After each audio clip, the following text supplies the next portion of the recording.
இன்றைய தியானத்துக்காக 2 வேத பகுதிகளை நாங்கள் பார்க்கலாம்.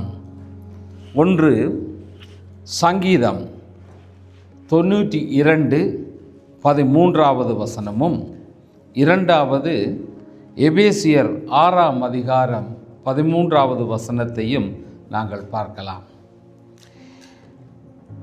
சங்கீதம் 92:13. கர்த்தருடைய ஆலயத்திலே நாட்டப்பட்டவர்கள் எங்கள் தேவனுடைய பிரகாரங்களில் செழித்திருப்பார்கள். எபேசியர் 6:13.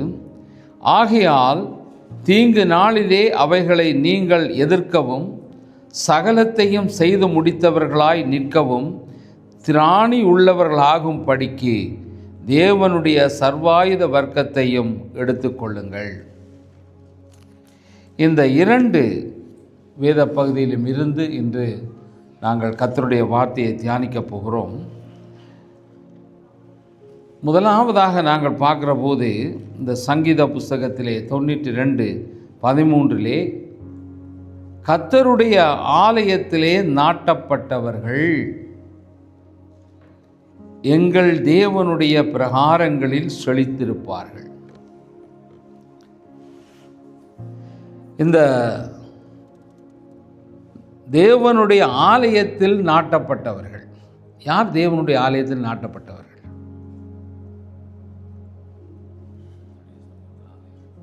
யார்?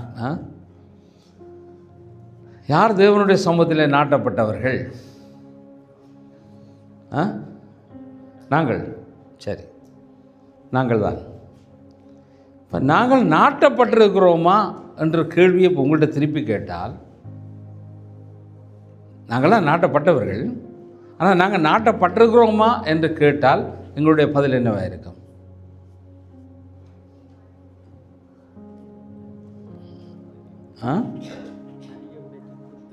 தடியை உடைச்சி குத்தின மாதிரி.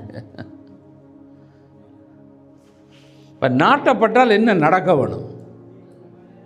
வளர வேணும். நாட்டப்பட்டால் வளர வேணும், அப்புறம் growth இருக்க வேணும். அப்போது இந்த தேவனுடைய ஆலயத்திலே நாங்கள் நாட்டப்படும் போது அது நாட்டப்பட்ட பின்பு ஒரு வளர்ச்சி காணப்பட வேண்டும் என்பதை நாங்கள் பார்க்குறோம். அப்போ அந்த வசனத்தின் அடுத்த பக்கம் என்ன சொல்லுது? எங்கள் தேவனுடைய பிரகாரங்களில். எங்கே செழிப்பு இருக்குது? கர்த்தருடைய ஆலயத்திலே அவருடைய பிரகாரங்களிலே செழிப்பு இருக்குது. ஆனால் இப்போ நாங்கள் எங்களோட செழிப்பு எங்கே தேடுகிறோம்? நாங்கள் செழிப்பு எங்கே தேடுகிறோம்? செழிப்பை தேடுகிறோமா? முதலாவது செழிப்பை நாங்கள் தேடுகிறோமா? தேட இல்லையா? தேட இல்லையா? தேடுறோம். செழிப்பை தேடுகிறோம். எங்கே தேடுகிறோம்? இதுதான் பிரச்சனை. இப்போ இங்கே வேதவசனம் என்ன சொல்லுது என்றால், கர்த்தருடைய ஆலயத்திலே நாட்டப்பட்டவர்கள் எங்கள் தேவனுடைய பிரகாரங்களில் செழித்திருப்பார்கள். அப்போ கர்த்தரை தேடுகிற அனைவரும் செழிப்பையும் ஆசீர்வாதத்தையும் உயர்வையும் நாடுகின்றார்கள். அப்போது தேவன் என்ன செய்கிறார் என்றால், அவருடைய பிரகாரங்களில் நாட்டப்பட்டவர்களுக்கு தேவனுடைய வார்த்தை என்ன சொல்லுகிறது? முதலாவது தேவனுடைய ராஜ்யத்தை என்று ஒரு வசனம் வருது அல்லவா? அதில் என்ன சொல்லுகிறார் ஆண்டவர்? முதலாவது தேவனுடைய ராஜ்யத்தையும் அவருடைய நீதியை, ஃபர்ஸ்ட் ப்ரையாரிட்டி அவருடைய பக்கம் தேடினால், அடுத்து என்ன சொல்கிறார்? எவைகள் என்றால் எவைகளை தேடுகிறோம்? நாங்கள் செழிப்பை தேடுகிறோம். அந்த வழியிலே தேடுகிற செழிப்பெல்லாம் உங்களுக்கு எங்கே வரும்னு சொல்கிறார்? இவைகள் எல்லாம் உங்களுக்கு கொடுக்கப்படும் என்று சொல்லியிருக்கா? கூட கொடுக்கப்படும் என்று சொல்லியிருக்கா? கூட கொடுக்கப்படும். அப்போ இப்போ பெஸ்ட்டான வழி என்னென்று கேட்டால், ஆண்டவருடைய ஆலயத்தில் வந்து நாங்கள் அவருடைய வார்த்தைகளை கேட்டு அந்த வார்த்தையிலே நாங்கள் வளர்ச்சி அடைய வேண்டும். அதாவது நாங்கள் நாட்டப்பட்டவர்களாக அவருடைய சமூகத்திலே ஒரு வளர்ச்சியை காண வேண்டும். அந்த வளர்ச்சிக்குள்ளே வரும்போது ஆண்டவர் சொல்லுகிற காரியம் என்றால், நீங்கள் என்ன வழியிலே தேடி போகிறீர்களோ அவைகள் எல்லாம் உங்களுக்கு கொடுக்கப்படும். அது எப்படி கொடுக்கப்படும் என்றால், கூட நீங்கள் எதிர்பார்ப்பதிலும் பார்க்க அதிகமாய் ஆண்டவர் அதை தருவார். ஆனால் இதை நாங்கள் அதிகமாக ட்ரை பண்ணுறது இல்லை. நாங்கள் யாராவது முயற்சி செய்திருக்கிறோமா, இந்த வார்த்தை இப்படி சொல்லுது, இந்த வார்த்தையை நாங்கள் அப்ளை பண்ணி பார்க்கலாமா, இது எங்களுக்கு சரி வருமா, இல்லை ஆண்டவர் சொன்னது உண்மைதானா என்று ஒரு ட்ரையை போட்டு பார்த்துருக்குறோமா?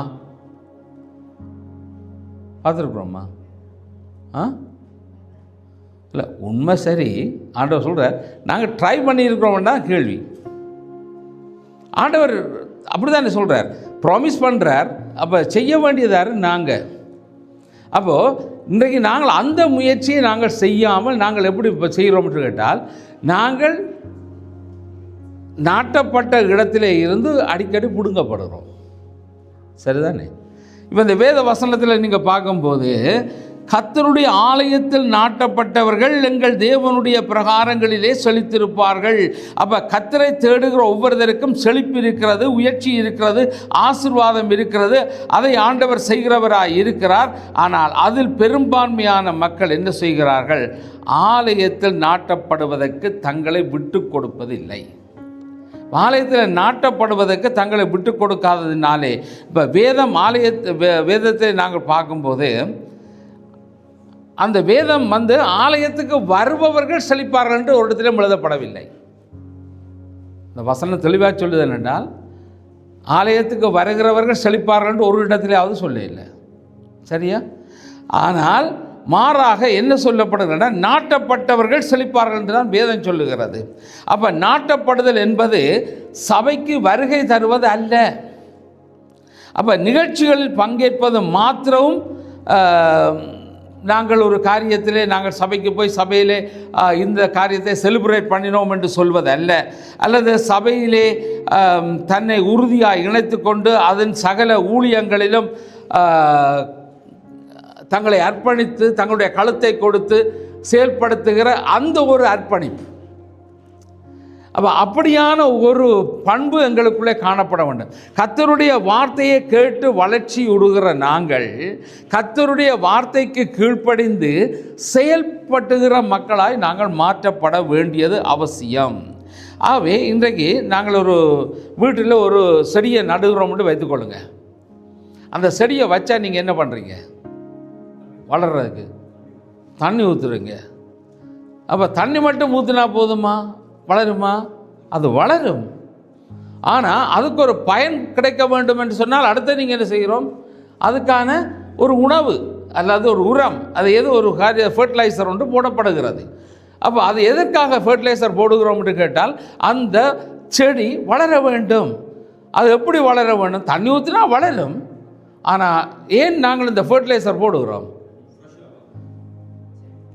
செழிப்பை உண்டு பண்ணுகிறது. அப்போ இப்போ இந்த செழிப்பு அதில் வருவதற்கு ஒரு ஃபர்டிலைசர் தேவையாக இருக்கிறது. எங்களுடைய ஆவிக்குரிய வாழ்க்கையிலே செழிப்படைய வேண்டும் என்றால் அதுக்கு ஒரு ஃபர்டிலைசர் தேவையாக இருக்கிறது. அந்த ஃபர்டிலைசர் என்ன? கர்த்தருடைய வார்த்தை. அப்போ இந்த கர்த்தருடைய வார்த்தையை நாங்கள் ஒவ்வொரு நாளும் அதை நாங்கள் புசிக்கிறவர்களாக, அந்த உரம் எங்களுக்கு தேவையாக இருக்கிறது அதிலே வளர்ச்சி பெறுவதற்காக. ஆகவே இப்போ இந்த செடியை நட்டுட்டு அது வளர்ந்து வருகுது. ஒரு விதையை போட்டாச்சு, அது தண்ணியை ஊற்றியாச்சு, அந்த நிலத்தில் இருந்து பசலை எடுத்து அது வளர்ந்து வருகுது. இப்போ வளர்ந்து வந்து ஒரு இந்தளவுக்கு கண்டு வந்துட்டு வைங்க, இதில் இருந்து இவ்வளோ உயரத்துக்கு வந்துச்சு. இப்போ நாங்கள் என்ன செய்வோம்? வளர்ந்துட்டேன்னு பார்க்குறோம். இப்போ சில பிள்ளைகள் என்ன செய்வார்கள்? பிள்ளைகளுக்கு ஸ்கூலில் ஒரு இது கொடுப்பார்கள், பயிர் விதை, ஏதாவது ஒரு விதையை கொடுத்துட்டு வீட்டை கொண்டே நீங்கள் இது வளர பண்ணி நீங்கள் கொண்டு வாருங்க என்று சொன்னால், இந்த பிள்ளைகள் என்ன செய்ய தெரியுமா? போடுவார்கள், இன்ட்ரெஸ்டிங்காக பார்த்து கொண்டு பார்க்க ஒவ்வொரு நாளும் அது அப்படியே வளர்ந்து வளர அவளுக்கு ஒரு இன்ட்ரெஸ்டாக இருக்கும். ஆனால் அவர் கொஞ்சம் வளர்ந்த புறம் என்ன செய்வார்கள்? பிடுங்கி வேர் வந்துட்டு அனுபவிப்பார்கள். புறம் வந்திருக்கு திரும்ப நடுவார்கள். இப்போ இதுக்கு என்ன நடக்கும்? இதுக்கு என்ன நடக்கும்? வளர்ந்துருக்கு, வேர் வந்திருக்கு, பார்த்தாச்சு, இப்போ திரும்பி வைக்கப்படுது. இப்போ இதுக்கு இந்த இந்த இந்த இந்த செடிக்கு என்ன நடக்குது? இந்த செடி செழிக்குமா செழிக்காதா? வளருமா வளராதா? வளராது. சரியா? அப்போது இன்றைக்கு எங்களுடைய வாழ்க்கையும் இப்படித்தான் இருக்கிறது. கர்த்தருடைய சபையிலே, கர்த்தருடைய ஆலயத்திலே நாங்கள் இணைந்து கொண்டு கர்த்தருடைய சமூகத்திலே, கர்த்தருடைய ஆலயத்திலே நாட்டப்படும் போது அந்த இடத்திலே அது வேர் ஊன்றி அதிலே கர்த்தருடைய வார்த்தைகளை எடுத்து செழிப்புள்ளதாய் மாற்றி அது வளர வேண்டிய அது அடிக்கடி பிடுங்கப்படுகிறது. எங்கே பிடுங்கப்படுது? எங்கே பிடுங்கப்படுது? வருகிறோம், நாட்டப்பட்டாச்சு, நாங்கள் இருக்கிறோம். எத்தனை வருஷம்னு கேட்டால் எத்தனை வருஷம்? 5, 10, 15 இப்படி சொல்லலாம். வளர்ந்துருக்கு. ஆனால் அடிக்கடி என்ன செய்யுது? இடம் மாற்றப்படுது. இங்கே இருந்து கிண்டி அடுத்த இடத்துல கொண்டு வைக்கப்படுது, அங்கே இருந்து கிண்டி இன்னொரு இடத்துல கொண்டு வைக்கப்படுது. இப்போது இது வைக்கப்படுறதுனால என்ன நடக்குது? மண்ணோட தானே கொண்டு வரோம், செடியை மண்ணோட தானே கொண்டு வரோம். அப்போ இந்த செடிக்கு என்ன நடக்குது? வேர் பாதிக்கப்படுது. அப்போ வேர் பாதிக்கப்பட்டால் வளர்ச்சி குன்றுதுன்றது அர்த்தம். அப்போ இன்றைக்கு நாம் தேவனுடைய ஆலயத்திலே நாட்டப்பட்டு இருந்தாலும் நாங்கள் அடிக்கடி நாங்கள் இடம் மாற்றப்பட்டு வைத்து கொண்டிருக்கிறோம். எங்களுடைய அந்த செடியை மாற்றி மாற்றி வேறு இடத்துக்கு நடுவது போல இன்றைக்கு நாங்களும் பல இடங்களிலே நாட்டப்படுகிறோம். வேறு இடங்களுக்கு நாங்கள் மாற்றப்படுகிறோம். வேறு இடங்களிலே நாங்கள் போய் மாற்றப்படுகிறதுனாலே என்ன நடைபெறுகிறது என்றால், அந்த இடத்திலே இருக்கக்கூடிய அந்த செழிப்புக்கு வரக்கூடிய காரியங்கள் எல்லாம் அந்த ஆலயத்தில் இருக்கும்போது, அந்த சபையில் இருக்கும்போது அதை பெற்றுக்கொள்ளாமல் வேறு இடத்திலே நாட்டப்படும் போது, வேறு ஃபர்டிலைசரை போடும்போது அந்த அந்த கட்டுக்கு என்ன நடக்கும்?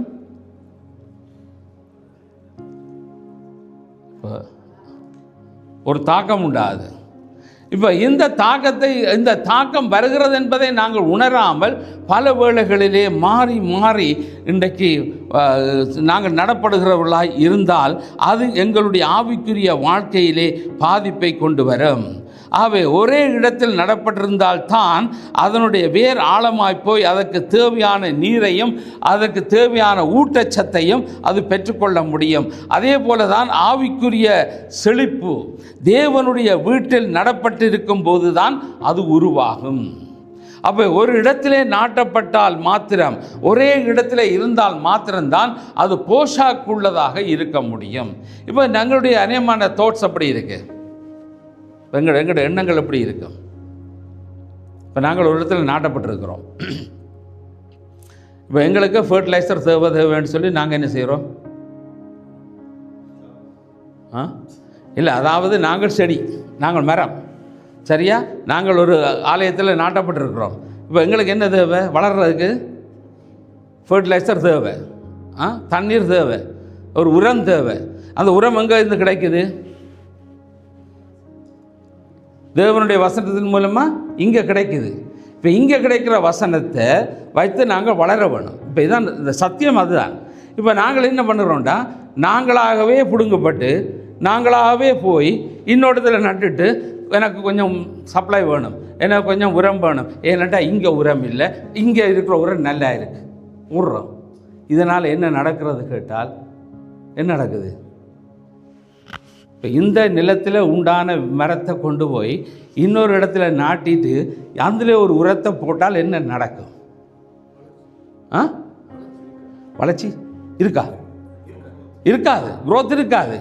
அப்போது அந்த செடி பாதிக்கப்படுகிறது. அப்போ இந்த சத்தியத்தை தான் ஆண்டவர் இந்த இடத்துல சொல்லுகிறார் என்றால், கர்த்தருடைய ஆலயத்தில் நாட்டப்பட்டவர்கள். அப்போ கர்த்தருடைய ஆலயத்திலே ஒரு இடத்திலே நாட்டப்பட்டவர்களாக இருக்க வேண்டும். ஆனபடியினால இன்றைய நாளிலே நான் உங்களுக்கு மிகவும் சுருக்கமாக ஃபாஸ்ட்டாக எவ்வளோ தூரம் போக முடியுமோ அவ்வளோ தூரத்துக்கு இந்த செய்தியை நான் சொல்லி முடிக்க விரும்புகிறேன். நாட்டப்படுதலிலே 3 காரியங்களிலும் நிலைத்திருப்பதிலே 3 காரியங்களையும் சொல்லி நான் முடிக்க விரும்புகிறேன். ஆகவே முதலாவது, நாட்டப்படுதல் நிலைத்தன்மையை உருவாக்குகிறது. அப்போது இந்த கமிட்மெண்ட் கிரியேட்ஸ் ஸ்டெபிலிட்டி. அப்போது எங்களுடைய ஒரு காரியம் நாட்டப்படுதல் என்பது ஒரு சபையிலே, தேவனுடைய ஆலயத்திலே கர்த்தர் தனக்கு கொடுத்த அந்த சபையிலே நடப்பட்டவர்கள் எந்த ஏற்றத்தாழ்வுகளிலும் உறுதியாய் தரித்திருப்பார்கள். எந்த சிச்சுவேஷன் வந்தாலும் எந்த சிச்சுவேஷன்லையும் அங்கே அதை தாக்கு பிடிக்கக்கூடிய நிலைமையிலே அவர்கள் வளர்ச்சி உறுகிறவர்களாக இருப்பார்கள். சபை உறுப்பினர்களிடையே ஏற்படுகிற கருத்து வேற்றுமைக்கெல்லாம் கொடிபிடித்து கொண்டு சபை மாறுகிற அந்த பேட்டர்ன்லேயே அவர் இருக்க மாட்டார்கள். இப்போ குடும்பத்தில் ஒரு பிரச்சனை வந்துட்டுண்டால், இப்போ குடும்பத்தில் ஒரு ஹஸ்பண்ட் அண்ட் ஒய்ஃபுக்கு வரலாம், பிள்ளைகள் பெற்றாருக்கு வரலாம், இப்படி வந்தவுடனே வாக்குவாதம் வரும், சண்டை வரும். வர்ற நேரத்தில் உடனடியாக பேக்கை தூக்கி கொண்டு நாங்கள் போயிடுவோமா? அப்படி போனால் அந்த லைஃப் எப்படி இருக்கும்? இல்லை சொல்லுங்களேன். உங்களுக்கெல்லாம் அந்த அனுபவம் பெறாதபடியாக தெரியலைன்னு நினைக்கிறேன். சண்டை வருதா இல்லையா?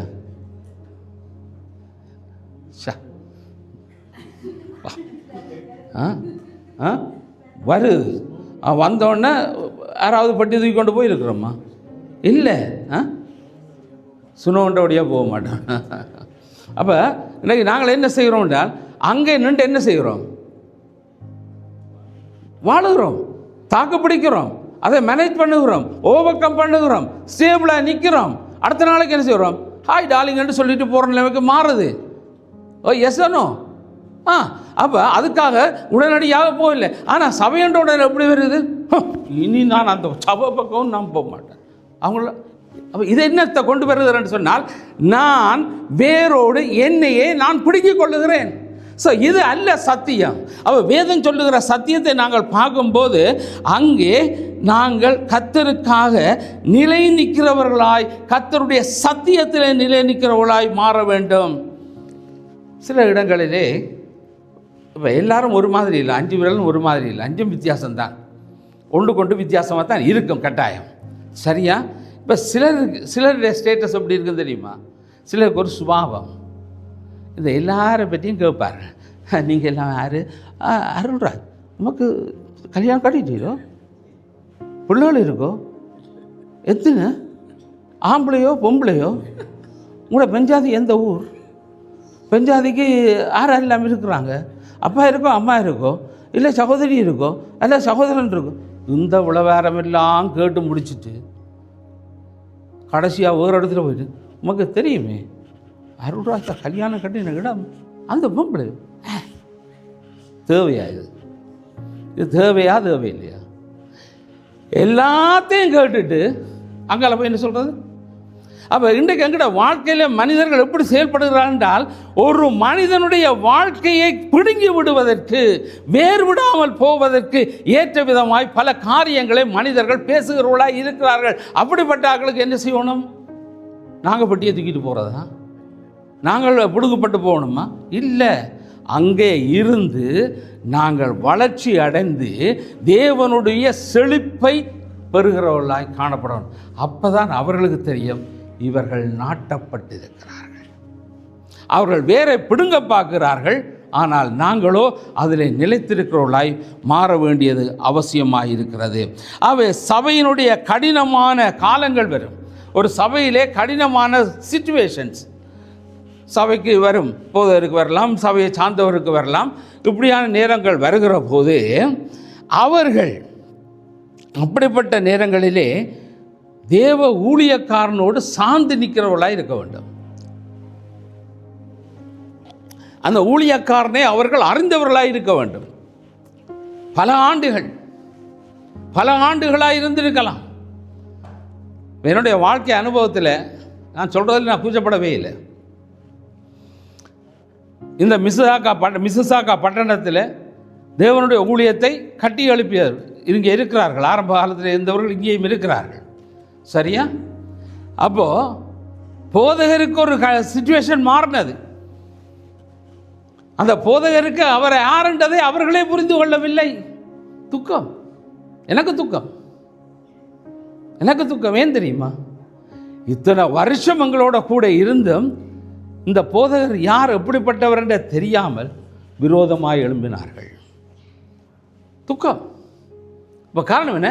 ஒரு சிச்சுவேஷன் மாறுகிற போது அந்த சிச்சுவேஷனில் கூட இருக்க முடியாதவர்கள் என்று சொல்லுகிற அந்த ஒரு தாக்கம் எனக்குள்ளே வந்தது. ஆனால் என் தேவன் கைவிடவில்லை. என் தேவன் என்னை ஒரு இடத்திலே இருந்து அவர் என்னை பிரித்து எடுத்து என்னை வேறு இடத்திலே நாட்டினார் என்று சொல்வதல்ல, இன்னும் மக்களோடு நாட்டப்பட்டவனாய் வந்து நிற்க தேவன் பலன் தந்தார். ஆகவே எனக்கு அருமையான தேவ ஜனமே, எங்களுடைய வாழ்க்கையிலே தேவ ஊழியத்திலே தேவனோடு சேர்ந்து தேவ ஊழியக்காரனோடு சேர்ந்து பயணிக்கிறவர்களாய் மாற வேண்டும். தேவனுடைய ஊழியக்காரன் ஒரு சத்தியத்திலே நிலை நிற்கிறார் என்றால் அந்த சத்தியத்தை அறிந்து சத்தியத்திலே நிலை நிற்கிறவர்களாய் மாற வேண்டும். நான் தப்பு பண்ணினால் எனக்கு நீங்கள் கொஸ்டின் பண்ணுறவர்களாய் மாற வேண்டும். வேதம் இப்படி சொல்லுது போதையர், நீங்கள் சொன்னது தப்பு என்று சொல்லுகிறதை நீங்கள் சொல்ல வேண்டும். அதுதான் உண்மையான சத்தியம். ஏனென்றால் அந்த சத்தியத்திலே நாம் வளர்க்கப்பட வேண்டியது அவசியம். ஆகவே ஒரு சூழ்நிலைகள் மாறினாலும் அங்கே மாறாமல் நிலைத்திருக்கிற அந்த வாழ்வுதான் கர்த்தருடைய சத்தியத்தின்படி நடக்கின்ற காரியம். இரண்டாவது காரியம் என்னவென்றால், நாட்டப்படுதல் உறவுகளையும் வளர்ச்சியையும் உருவாக்குகிறது. அப்போ இந்த planting creates relationship and growth. அப்போ இந்த நாட்டப்படுகிற நடுகிற அந்த தேவனுடைய ஆலயத்திலே நாட்டப்பட்டு அதில் வளர்ச்சி உருவாகிறது. அந்த வளர்ச்சியினால் என்ன உருவாகிறதா, ஒரு ரிலேஷன்ஷிப், ஒரு உறவு உண்டாகிறது.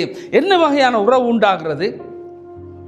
பிரதர் சிஸ்டர் என்று சொல்லுகிற ஒரு சகோதரத்துவ உணர்வு உருவாகிறது.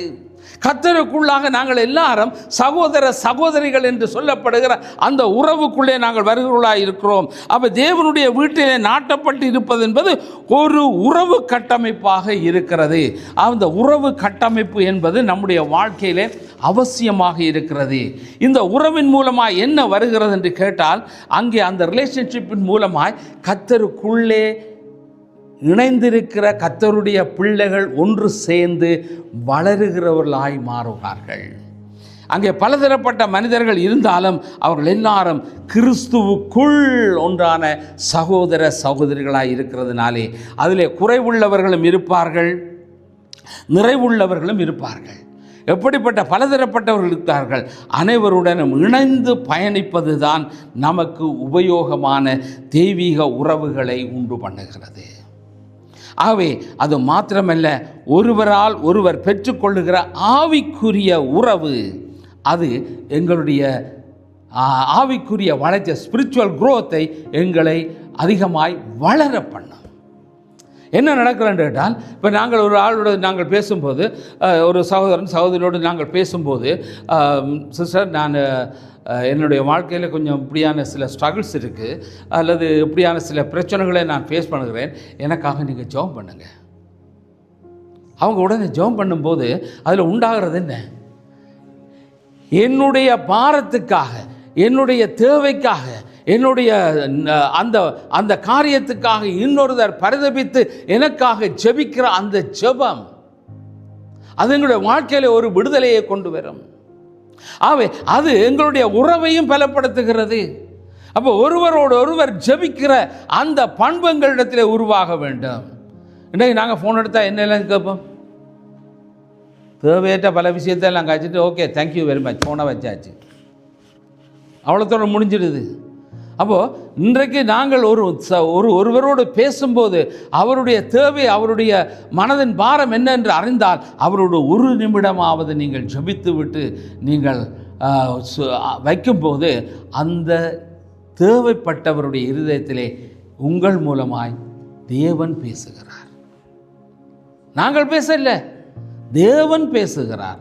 அதை தேவன் அந்த வார்த்தைகளை நம்முடைய வாயிலே அவர் போடுவார். எப்படி ஜெபிக்க வேண்டும் என்ற காரியத்தை ஆண்டவர் போடுவார். அதை நீங்கள் ட்ரை பண்ணி பார்க்க வேண்டும், அதை அனுபவித்து பார்க்க வேண்டும். அப்போ தெரியும் உங்களுக்கு. அவை இன்றைக்கு நாங்கள் அந்த மாதிரியான ஒரு காரியத்தை இல்லாமல் இருப்பதற்கு காரணம் என்னவென்றால், நாங்கள் நாட்டப்படாமல் வந்து போகிறவர்களாக இருப்போம். அப்போ வந்து போகிறவர்கள் என்று சொன்னால் அது அவர்கள் அந்த ஒரு என்ன, நாங்கள் ஒரு வந்தாச்சு ஒரு ஐக்கியப்பட்டுட்டு போகிறோம் என்ற அந்த ஒரு மனப்பாங்கு இல்லாமல் சபையிலே ஆலயத்திலே நாட்டப்பட்டவர்கள் அப்படிப்பட்ட, அதாவது இந்த இணைந்து பயணிக்கின்ற அந்த பயணம் அது தெய்வீக உறவுகளை உண்டு பண்ணுகிறது.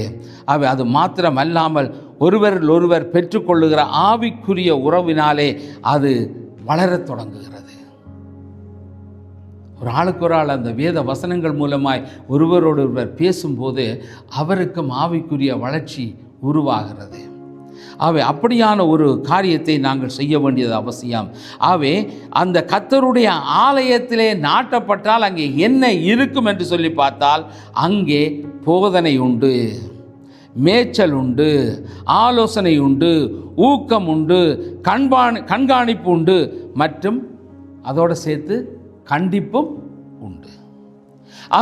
அப்படிப்பட்டது தான் தேவனுடைய சபை, தேவனுடைய ஆவிக்குரிய ஐக்கியம். ஆனபடியினாலே தான் இன்றைக்கு நம்முடைய வாழ்க்கையிலும் எந்த சூழல் எப்படித்தான் இருந்தாலும் நாம் ஆவிக்குரிய வளர்ச்சிக்கு ஒரு மிகவும் பாதுகாப்பான இடம் என்று சொன்னால், தேவனால் இணைக்கப்பட்ட மக்கள் ஒன்றாக கூடி ஆராதிக்கின்ற அந்த இடம்தான். அங்கேதான் நாங்கள் நாட்டப்பட்டவர்களாக இருக்க வேண்டுமே தவிர, இன்றைக்கு நாங்கள் அநேகமானவர்கள் என்ன செய்கிறாண்டா, ஓடி ஓடி திரிகிறது, ஒரு இடத்துல இருக்கிறது இல்லை. என்னது, ஏன் ஓடி திரிகிறார்கள் கேட்டால் என்ன சொல்லுவார்கள்?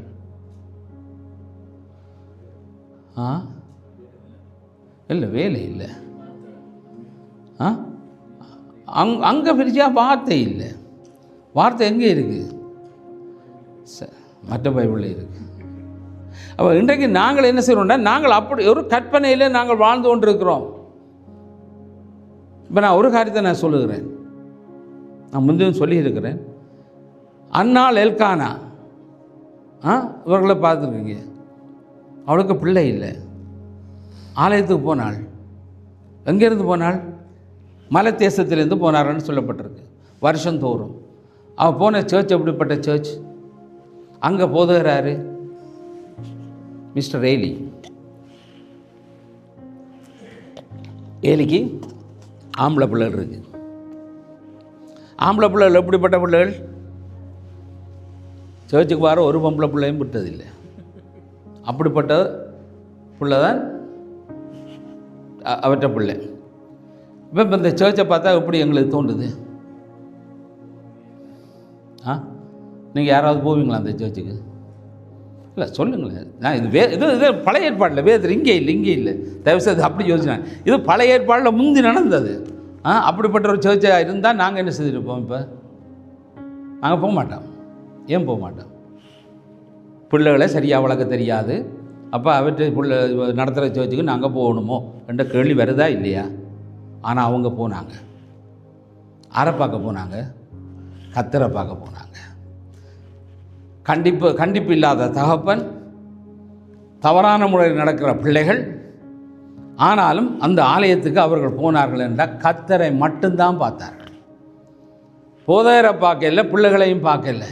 ஆனால் இன்றைக்கு எங்கட ஆட்டிடியூட் எப்படி இருக்குன்னு கேட்டால், நாங்கள் அதற்கு கணக்க இன்டர்பிரிட்டேஷன் கொடுக்குறோம்ல, நாங்கள் மாறுகிறோம். எனக்கு அருமையானவர்களே, இன்றைக்கு நாங்கள் எங்கே போதனை, மேய்ச்சல், ஆலோசனை இருக்கிறதோ, ஊக்கம் கொடுக்கப்படுகிறதோ, அங்கே கண்காணிப்பு இருக்கிறதோ, பாதுகாப்பு இருக்கிறதோ, அந்த கண்டனம் இருக்கிறதோ, அங்கே நாங்கள் வளர்ச்சி அடைய வேண்டும். ஒரு குடும்பம் என்று வரும்போது, பிள்ளைகள் வரும்போது, அந்த பிள்ளைகளுக்கு கண்டிப்போடு தான் பிள்ளையார் வளர்க்கிறார்கள். ஏன் கண்டிப்போடு வளர்க்கிறார்கள்? அன்பும் இருக்கு, பாசம் இருக்கு, பண்பு இருக்கு, எல்லாம் இருக்கு, கண்டிப்பும் இருக்கு, உணர்த்துதல் இருக்கு, அரவணைப்பு இருக்கு, அழுகை இருக்கு, துன்பம் இருக்கு, எல்லாம் இருக்கு. ஆனா ஆண்டவர் அங்க ஒரு பைண்ட் ஒன்று அவர் கட்டி வைத்திருக்கிறார். ஒரு குடும்பம் என்ற உறவை வைத்திருக்கிறார். யாருமே வெளிக்கிட்டு ஓடுவதில்லை.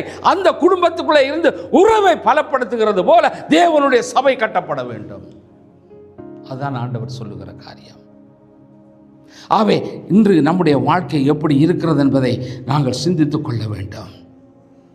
ஆகவே தனியாக வளர முயற்சித்தால் நான் இண்டிபெண்டாக தான் நான் வாழுவேன். எனக்கு ஒரு சகோதரனை தெரியும்.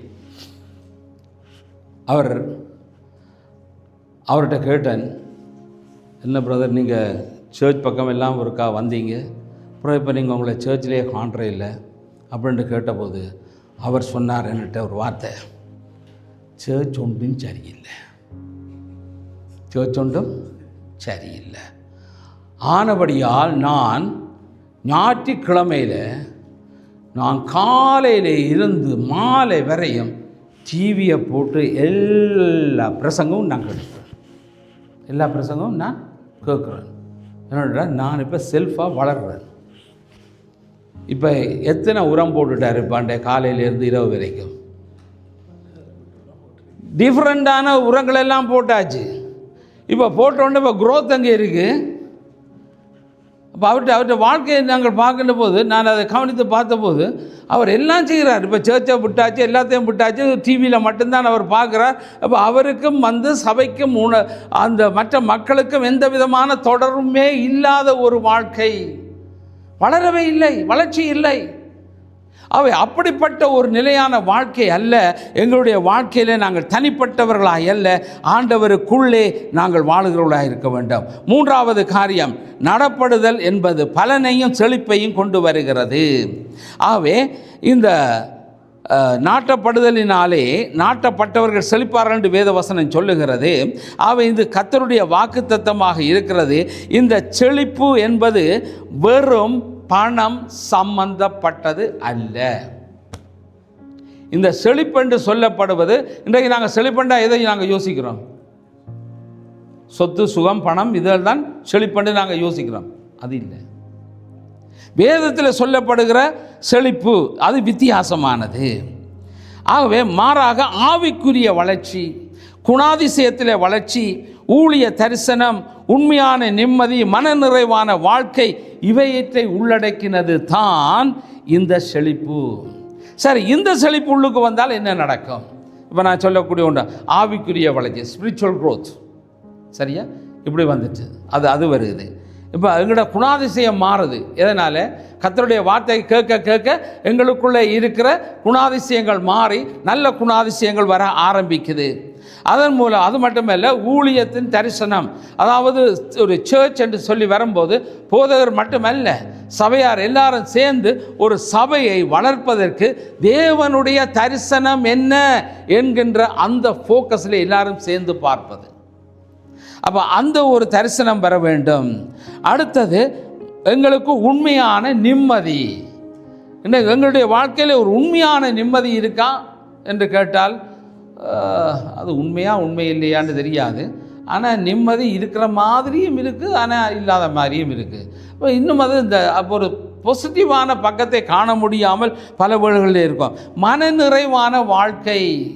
அப்போ இதெல்லாம் எதனால் வருகிறேன்னு சொன்னால், நாங்கள் ஒரு தேவனுடைய ஆலயத்தில் நாட்டப்படும் போது எங்களுடைய வாழ்க்கையில் உண்டாகிற மாற்றமானது, முதலாவது எங்களுடைய வாழ்க்கையிலே ஒரு புதிய மாற்றத்துக்குள்ளே வரும்போது இந்த புதிய மாற்றமானது எங்களுடைய வாழ்க்கையில் தேவைப்படுகிற செழிப்புகளை அது உள்ளே தேவன் உருவாக்கி கொடுக்கிறவராய் இருக்கிறார். அந்த உருவாகுதலை நாங்கள் கண்டுகொள்ள வேண்டியது அவசியம். உங்களுடைய சிச்சுவேஷன் எந்த விதமான ஒரு சூழ்நிலையாக இருந்தாலும், என்னுடைய வாழ்க்கையில் நான் கண்ட அனுபவங்கள் இருக்கிறது. ஆகவே என்னுடைய வாழ்க்கையில் ஒரு தேவைக்கு கூட பணம் இல்லாத சூழ்நிலை இருந்திருக்கிறது.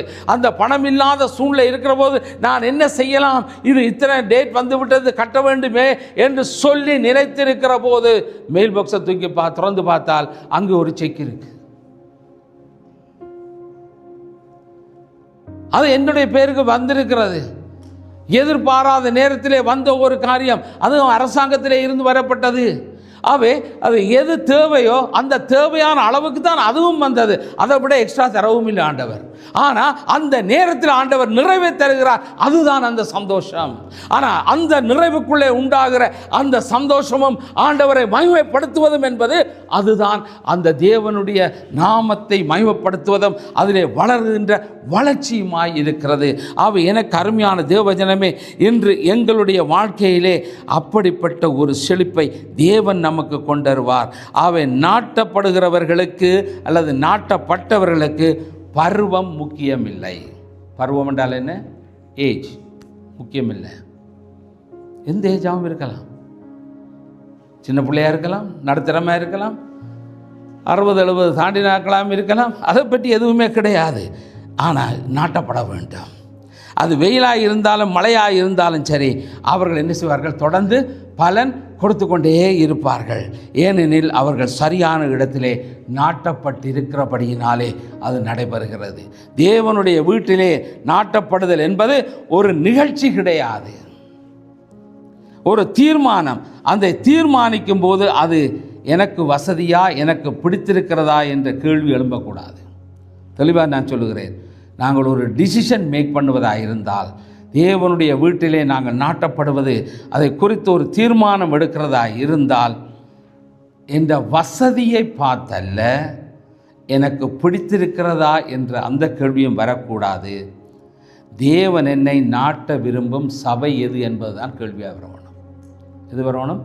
தேவன் என்னை இன்றைக்கு நாங்கள் எதுக்காக நாங்கள் பல வேளையில் சர்ச்சுக்கு போகிறோம்? இப்போ எங்களுக்கு சில வேளையில் அந்த சபை எங்களுக்கு சத்தியத்திலே குறைவுள்ளதாக இருக்கலாம், சத்தியம் இல்லாததாக இருக்கலாம், ஒரு பேருக்கு நடத்தப்படுற ஆராதனையாக இருக்கலாம். ஆனால் நாங்கள் போவோம். எதுக்கு? யாருக்காக? நாட்டப்படுறதுக்காக போகிறோமா? அல்லது நாங்கள் போனோம்ன்றதுக்காக போகிறோமா? எதுக்காக போகிறோம்? கேள்வி விளங்கிட்டா?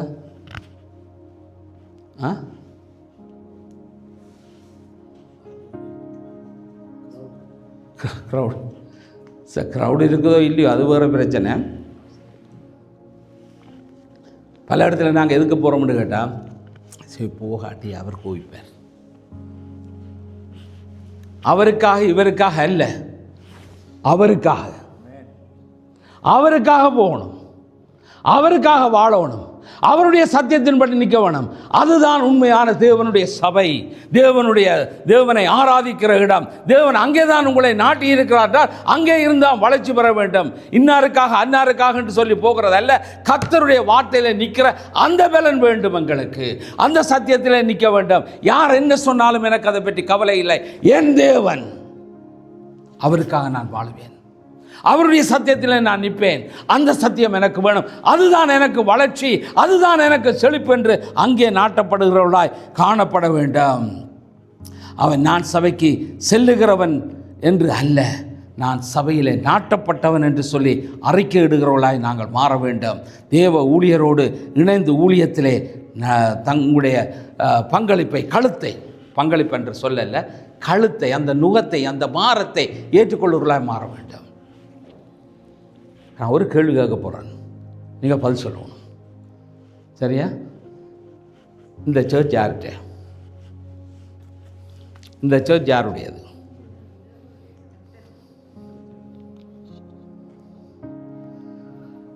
கொஞ்சம் பேர் சொன்னீங்க, எனக்கு அதில் சாட்டிஸ்ஃபை பண்ணப்பட இல்லை.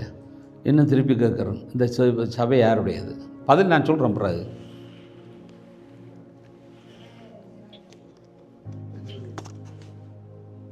என்ன சொன்னீங்க? ஜெயராஜா போதுட்டியா? அந்த பதில் தவறு. முதல் சொன்ன பதில் சரி. எது? கர்த்தருடையது, தேவனுடையது தான் சபை. ஜெயராஜா அதில் ஒரு ஆள், அவ்வளோதான். அவர் ஒரு அங்கமாக இருந்து அவர் வழி நடத்துறதுக்காக தேவன் நியமித்த ஒரு மனுஷனை தவிர என்னுடையது அல்ல. என்னுடையது உரிமை கொண்டாடினா நான் எப்பயும் எடுத்துருக்கணும் எல்லாத்தையும். அப்படின்னா இல்லை, அது என்னுடையதல்ல. கர்த்தர் என்ன எங்கே நிலைநிறுத்துகிறாரோ அதுதான் இடம். சரியா? ஆகவே என்றைக்கு இது ஜெயராஜாவினுடைய சபை என்று நாங்கள் சொல்ல வலிக்கிட்டோமோ, இன்னாருடைய சபை என்று நாங்கள் சொல்ல வலிக்கிறோம். இன்றைக்கு அநேகமாக நாங்கள் போதையிட்ட பேர் கேட்குறதுல தப்பில்லை. உங்களோட அது நீங்கள் போகிற அந்த சபைக்கு போதையர் யாருன்னு கேட்டால் அது பரவாயில்லை, இன்ன பேருன்னு சொல்கிறதுல தப்பு கிடையாது. ஆனால் அவருடைய சபை என்று சொன்னால் அது தப்பு. ஏன்னு சொன்னால் உங்களுக்கும் சபைக்கும் சம்மந்தம் இல்லை, உங்களுக்கும் போதகருக்கும் சம்பந்தம் இல்லை. அதுதான் உறவு. அது யாருடையோ, நான் அங்கே போயிட்டு வரேன், அவ்வளோதான். அது அல்ல ஆன்சர். என்னது சபை என்று சொல்லுகிறவர்கள்? தேவனுடைய சபை. யாருடைய சபை? உங்களுடைய சபை. எனது சபை என்று சொல்லுகிற அந்த இது வர வேணும். அநேகமாக நீங்கள் இந்தியாவிலேருந்து ஊழியக்காரர் வருவார்கள். அப்போ அவர்கள் என்னோட பேசும்போது சொல்ல, அவர் ஃபோன் பண்ணிக்கப்ப, அவரை ப்ரீச்சிங்கு நான் கூப்பிட்டால் அவர் என்ன சொல்வார்? ஃபோன் பண்ணி, பாஸ்டர் நம்ம சேர்ச் எத்தனை மணிக்கு பாஸ்டர்? அது எனக்கு பிடிச்சிருந்தது, ரொம்ப பிடிச்சிருந்தது. ஏன் தெரியுமா? அவருடைய சபை அல்ல, ஆனால் அந்த உரிமை. ஏன்? தேவ பிள்ளைகளோட உறவு, தேவனுடைய ஊழியக்காரன் தேவ சபைக்கு வருவது என்பது, நம்ம சபைக்கு எத்தனை மணிக்கு ஆராதனை பாஸ்டர் என்று கேட்கிறார். அப்போ அவர் இந்தியாவிலேருந்து வருகிறவர், இது கனடாவிலே இருக்கிற சபை. அப்படி இருந்த உரிமையோடு கேட்குற அந்த உறவு, அதுதான் முக்கியம். இன்று நம்முடைய வாழ்க்கையில் நாங்கள் நம்முடைய சபை என்று சொல்லி அந்த உறவு எங்களுக்குள்ளே இருக்கும் என்று சொன்னால், என் குடும்பம் என் வீடு என்று சொல்லுகிறது போல எனது சபை என்று சொல்லுகிற அந்த உறவுக்குள்ளே நாங்கள் வரணும். That is the big relationship. அந்த உறவு அது எங்களை இன்னும் அதிகமாய் உயர்த்துகிற ஒரு காரியமாய் இருக்கிறது. ஆகவே இன்றைக்கு போதகர் கேட்டு செய்வது அல்ல. இன்றைக்கு ஒரு காரியம் சர்ச்சில் தேவை என்று சொன்னால் அவைகளை அந்த குடும்பத்தில் ஒரு தேவை இருந்தால் குடும்பத்தில் இருக்கிற ஆட்களுக்கு என்ன தெரியும்? இப்போ ஹஸ்பண்ட் ஒய்ஃப் பிள்ளைகள் இருக்கா, குடும்பத்தில் ஒரு தேவை இருக்குது. அந்த தேவை எப்படி தெரிய வருது? ஆறாவது சொல்லி வருதா? சொல்லாமலே தெரியுது. அப்போ அது நான் சுருக்கமாக சொல்கிற விஷயம் என்னென்னு சொன்னால், வீட்டில் சீரகம் இஞ்சி இல்லையாட்டிலும் வீட்டை தெரிய வேணும். யாருக்கு தெரியணும்?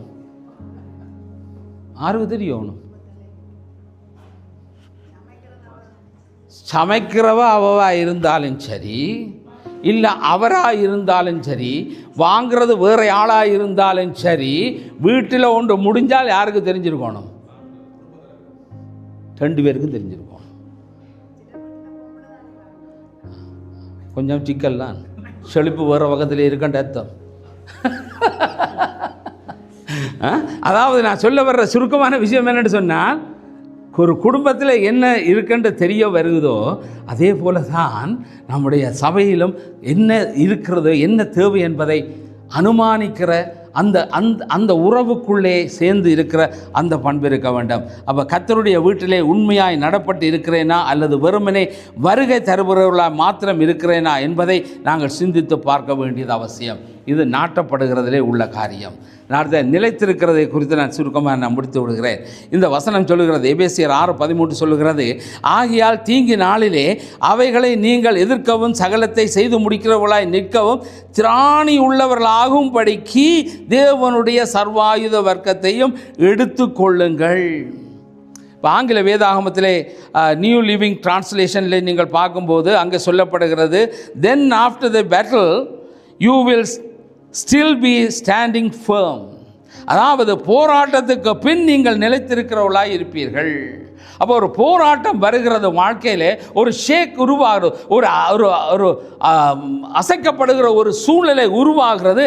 அதிலேயும் நாங்கள் நிலைத்திருக்கிறவர்களாய் இருக்க வேண்டியது அவசியம் என்பதை இந்த வசனம் சொல்லுகிறது. அவை விசுவாச வாழ்க்கையில் சில நேரங்களில் தேவன் எங்களுக்கு என்ன சொல்லுகிறான்டா, சில நேரத்தில் நட என்று சொல்லுகிறார், சில நேரத்தில் என்ன சொல்கிறார் ஆண்டவர், காத்திரு என்று சொல்லுகிறார். ஆனால் சில முக்கியமான தருணங்களிலே ஆண்டவர் என்ன சொல்லுகிறார் என்றார், நிலைத்திரு. ஆண்டவர் ஒவ்வொரு நேரத்துக்கு ஒவ்வொரு விதமான காரியத்தை சொல்லுவார்.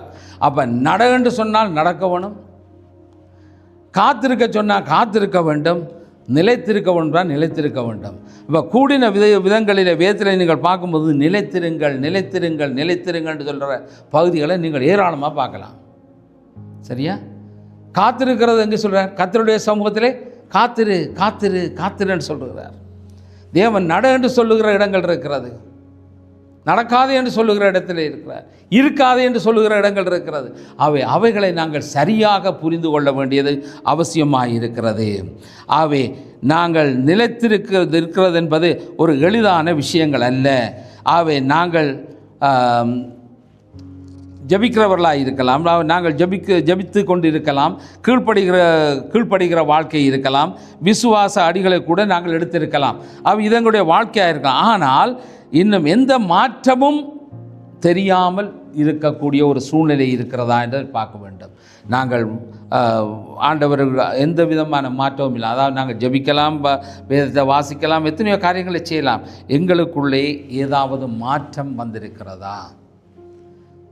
மாற்றம் வர வேண்டியது அவசியம். அப்போ எந்த நேரத்தில் தான் நாங்கள் வேதம் சொல்லுகிறபடி நிலைத்திரு என்று சொல்லப்படுகிற அந்த வார்த்தைகளின் படி 1000 பிரச்சனைகள் மத்தியிலும் மனம் தளராமல் நிலைத்திருக்கின்ற, அதாவது கற்பாறை போல இருக்கின்ற அந்த நிலவரம், அதாவது ஆண்டவருக்குள்ள எந்த பிரச்சனைகள் எந்த சூழ்நிலைகள் எங்களை வாழ்க்கையை உடைத்து போடக்கூடியதாக வந்தாலும் நாங்கள் நிலைத்திருக்கிறவர்களாக இருக்க வேண்டும். இன்றைக்கு அநேகமாக நம்முடைய வாழ்க்கையில் இந்த கர்த்தருடைய ஆலயம் சபை என்று சொல்லப்படுவதெல்லாம் ஒரு பொழுதுபோக்கிடம் மாதிரி மாற்றப்படக்கூடாது. அது கர்த்தரிலே நிலைத்திருக்கிறதாக இருக்க வேண்டும். அவை நிலைத்திருப்பது என்பது செயலற்ற விசுவாசம் அல்ல, அழுத்தங்களுக்குள்ளும் நிலைத்து நிற்கின்ற வல்லமையான விசுவாசமாக இருக்கிறது. அவை நிலைத்திருப்பதே உங்களுடைய விசுவாசம். நம்முடைய வாழ்க்கையிலே நீடித்து கொண்டே செல்லும் போது, பலவிதமான போராட்டங்கள் சூழ்ந்து கொண்டு இருக்கிற போது, ஏதாவது தவறுகள் நடந்து கொண்டிருக்கிறது என்று சொல்லி நாங்கள் தவறாக நினைத்து விடக்கூடாது. அதாவது எங்களுடைய வாழ்க்கையிலே பலவிதமான போராட்டங்கள் வந்து நிற்காமல் தொடர்ந்து பலவிதமான பிரச்சனைகளை நாங்கள் ஃபேஸ் பண்ணும்போது ஏதோ தவறு நடக்கிறது என்று சொல்லுகிற எண்ணம் வராதபடிக்கு அந்த உண்மை என்ன என்பதை கண்டறியும்படியாய் கர்த்தருடைய சமூகத்துக்கு போக வேண்டாம். பாருங்க, ஈசாக்குக்கு மனைவிக்கு 2 பிள்ளைகள் வயிற்றில், சரியா? அப்படிப்பட்ட ஒரு சூழ்நிலை வந்தபோது அங்கே உள்ளுக்கு பிரச்சனை, 2ம் சண்டை பிடிச்சி கொண்டு இருக்குது, உதைக்குது வயிற்றுக்குள்ளே. என்ன நடக்குன்னு தெரியாது. அந்த நாளில் ஸ்கேனும் இல்லை பார்க்குறதுக்கு, வயிற்றில் என்ன நடக்குறன்னு பார்க்குறது. இப்போ எல்லாம் பார்க்கலாம். இப்போ உடனே ஸ்கேன் பண்ணுற ஆள்கிட்ட போயிட்டார். எங்கே அவள் ஓடி போகிறா? ஸ்கேன் பண்ணுற ஆள்கிட்ட. யார்? கர்த்தர். அவர் சொல்லி போட்டார், இது வேறொரு பிரச்சனையும் இல்லை, 2 ஜாதி வருது வெளியில், அது ஒன்று அடித்து கொண்டு இருக்கு, இதுதான் விஷயம்னு சொல்கிறேன். பிரச்சனை எங்கே இருக்குது? வயிற்றில். கண்டுபிடிக்க சொன்னதார் கர்த்தர். இதுதான் எங்களுடைய வாழ்க்கை. எந்த சூழ்நிலையாக இருந்தாலும் அங்கே தான் அவர் தான் எங்களுக்கு பதில். அங்கேயே நாங்கள் நிற்கிறவர்களாய் இருக்க வேண்டியது அவசியம். ஆகவே நாங்கள் நிலைத்திருப்பது நமது மேல் உள்ள தேவனுடைய திட்டத்தை பாதுகாக்கிறதா இருக்க. சாத்தான் எப்போதும் நம்முடைய நிலையிலிருந்து எங்களை அசைக்க அவன் முயற்சிக்கிறான். சத்ருவான் எப்படியாவது எங்களுடைய ஃபெய்த்தை இல்லாமல் பண்ணுவதற்கு, எங்களுடைய சமாதானத்தை குலைச்சி விடுவதற்கு, எங்களுடைய விசுவாசத்திலே வீழ்ச்சியை கொண்டு வருவதற்கு, பரிசுத்தத்திலே நடக்காமல் இருப்பதற்கு பல காரியங்களை அவன் செய்கிறவனாக இருப்பான். ஆகவே உங்கள் சமாதானம், விசுவாசம், பரிசுத்தம், அழைப்பு ஆகியவற்றிலிருந்து உங்களை கீழே தள்ளுவதற்கு அவன் முயற்சிக்கிறவனாக இருப்பான். இதன் விளைவாக தேவ திட்டத்திலே இருந்து உங்களை விலகச் செய்கிறவனாக இருக்கிறான். அப்படிப்பட்ட ஒரு சூழ்நிலையிலும் கர்த்தரை நாங்கள் நோக்கி பார்க்குறவர்களாக இருக்க வேண்டும்.